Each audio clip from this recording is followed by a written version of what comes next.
అన్ని విషయాలు అందరికీ చెప్పకూడదు అనే సందేశాన్నిచ్చే మన జీవితానికి ఎంతో అవసరమైన ఒక నీతి కథ.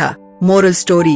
చాలా కాలం క్రితం ఒక అడవిలో ఒక చెట్టుమీద పిచ్చుక, కాకి, చిలుక కలిసి జీవిస్తూ ఉండేవి. అవి ముగ్గురు మంచి స్నేహితులు. ఒకరోజు వాటిలో ఒకటైన పిచ్చుక అనుకోకుండా ఒక మనిషి రహస్యం విన్నది. ఆ మనిషి తన వద్ద ఉన్న బంగారాన్ని తన శత్రువులు దొంగిలించకుండా ఒక రహస్య ప్రదేశంలో దాచిపెట్టాడు. ఆ మనిషి భయపడుతూ ఆ రహస్యాన్ని వేరే ఎవరికీ చెప్పవద్దని తన మనసులో అనుకున్నాడు.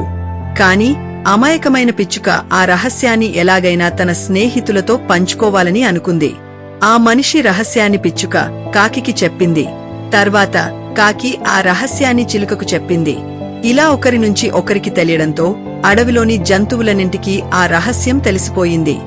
చివరికి ఆ అడవిలోకి వచ్చిన దొంగలు ఆ రహస్య ప్రదేశాన్ని సులభంగా కనుగొని బంగారాన్ని దోచుకెళ్లారు.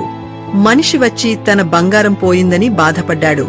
ఈ సంఘటన పిచ్చుకకు ఒక పెద్ద పాఠాన్ని నేర్పింది. అన్ని విషయాలు అందరికీ చెప్పడం వల్ల ఎలాంటి అపాయాలు వస్తాయో దానికి అర్థమైంది.